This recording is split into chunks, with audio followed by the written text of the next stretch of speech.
4 hours, 10 minutes, no bathroom break. Can cross that off my bucket list.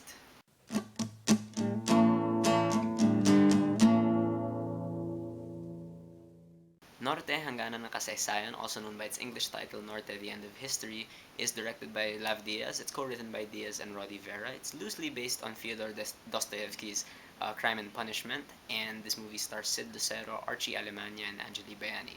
So in Norte, Hangganan ng Kasaysayan, this very idealistic law school dropout named Fabian, played by Sid Lucero, kills his moneylender. And what happens afterwards is that Joaquin, played by Archie Alemania, who is this father of a poor family, is this kind-hearted guy, gets arrested for the murder and he's sent off to prison. This leaves his wife Eliza, played by Angeli Bayani, at home taking care of the kids. And what follows is pretty much this threefold character study of these three characters. You've got Eliza at home with the kids, you've got Joaquin in prison, you've got Fabian walking around suffering in his own personal hell. Now, Lev Diaz is this legendary director here in the Philippines.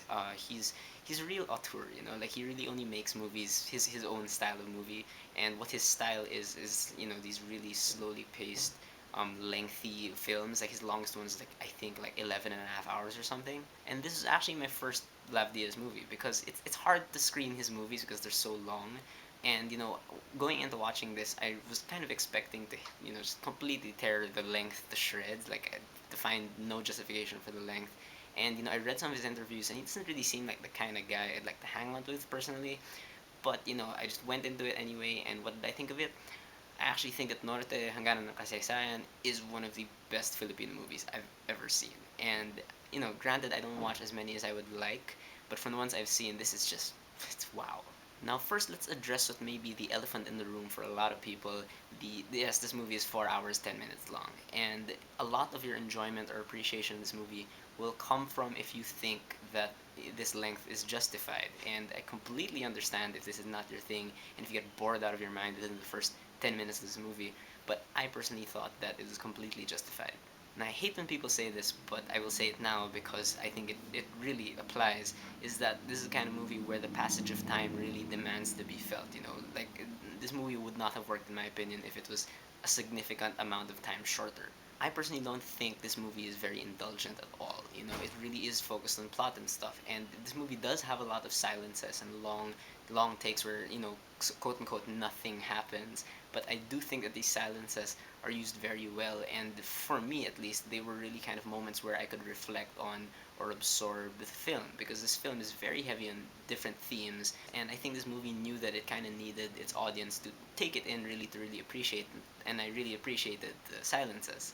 And while we're talking about editing and pacing and stuff, I really liked how balanced these three characters were. And I don't mean balanced in the sense that they all have the same amount of screen time. I mean that they're balanced in the sense that they all have just enough screen time that they need to really flesh out the characters. Not a minute is wasted, I think, and again, that's a reason why I thought it was justified, because you needed to spend this much time with all three of these characters to really understand it. But what's nice about the balance between these characters is that you begin to kind of feel concern for all of them. When you're watching one, you feel the absence of the other characters, and you start wondering, oh, what's happening with him? So the fact that this movie is able to bring out like this genuine concern for these characters is a great feat. And for those who are still hesitant about the length of this movie and the pacing, honestly, you really do just adjust to the pace of this movie. I don't want to say you get used to it because that sounds bad. You really do adjust to it. And this is the kind of movie where you learn how to watch it as you watch it. Like they say, it unfolds at the speed of life. Now, one thing I actually want to talk about is the production design in this movie. Because, when I was watching it, there was something about it I couldn't put my finger on, but I finally kind of put it into words, is that a lot of this movie takes place in these very sparsely decorated interiors, and what I like so much about that is that I feel like it unites the plot and the characters in a way, because no matter where the characters go, their surroundings are very very similar. They're very empty, and there's something missing about them. So it gives the impression that these characters are in the same boat. And I really like how the production design is very unembellished. It's not very show offy at all. It just feels very natural, but it feels like there's something missing. Again, there's that emptiness. What I like with that is that it really helps with the immersion, makes it feel very real.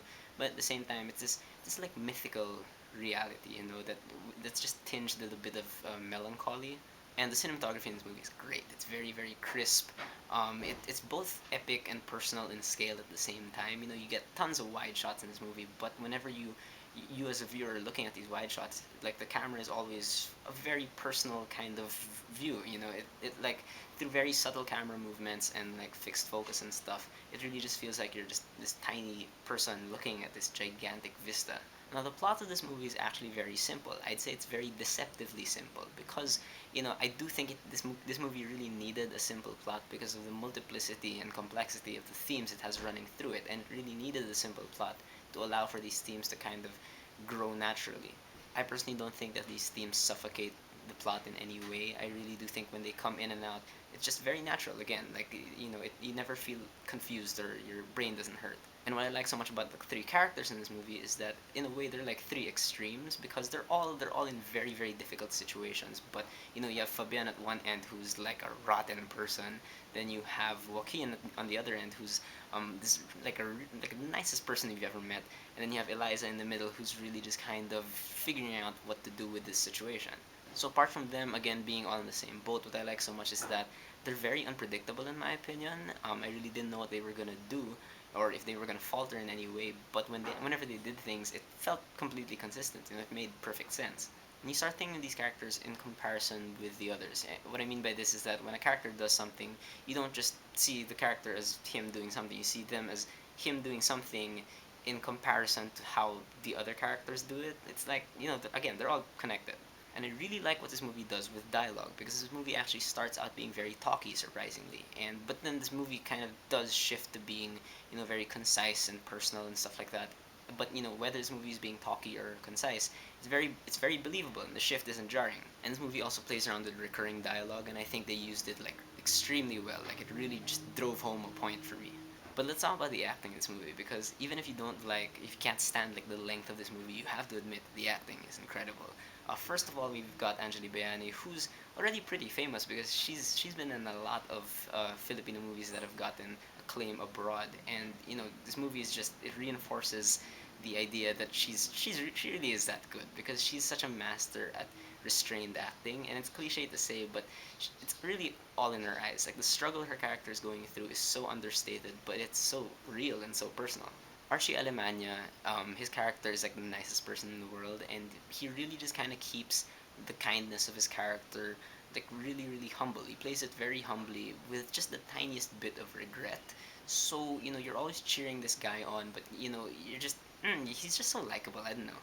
But Sid Lucero as Fabian, oh my god, this guy is an actor. Like every single thing he does in this movie feels completely on point. And Fabian goes through a lot of stuff in this movie, like whether he's being reckless or desperate, whether he's showing anger or happiness or regret or hopelessness. It all feels like it's just coming from one place. It's like he was just keeping it all in. It's just being let out one after the other. It's hard to describe just how good this guy is as an actor in this movie. In the second to the last scene, I can't spoil it, but let's just say it's a scene where he gets blood on his shirt. Um, that scene alone is just a complete masterclass in how to act with like multiple emotions at the same time. It's so great. And as a director, Lev Diaz really squeezes everything out of every single shot. Again, he doesn't waste any moment at all. Like every single still shot really just means it just feels like it means so much. And one scene in particular that's on the poster with Eliza and her kids on the mountain, that scene just oh my god, that's I think one of the best scenes I've seen in a movie the entire year, and literally it's really short and like really really subtle things happen in that scene, but it just blew my mind. It's so good. It says so much about the character. And I don't really know what Love Diaz's other movies are like, but he surprisingly shows a lot of restraint in this movie. In fact, a lot of people say that this is his least Love Diaz movie. But he really does show restraint because he doesn't get in the way of the plot. Like he's working this entire 4 hours to service the plot and these characters and stuff, and he never feels didactic.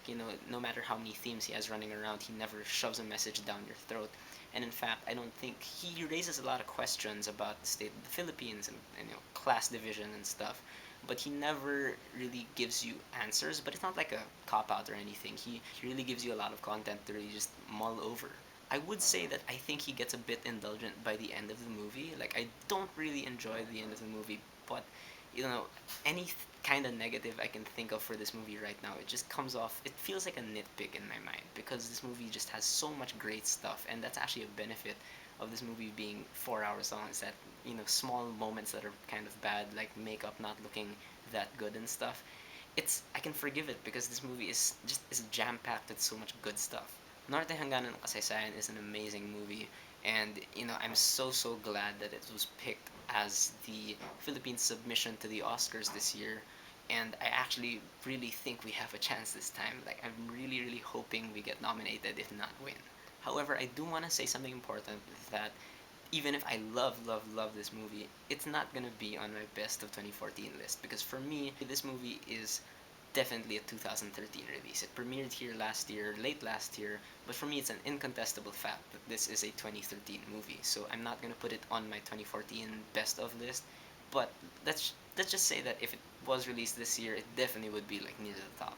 Alright, so this review is long enough. That's my review for Norte Hangganan ng Kasaysayan. Have you guys seen it? What did you think about it? Did you love it? Did you hate it? Whatever you thought. Whether you agree with me or not, please leave me a comment. Let's have a conversation.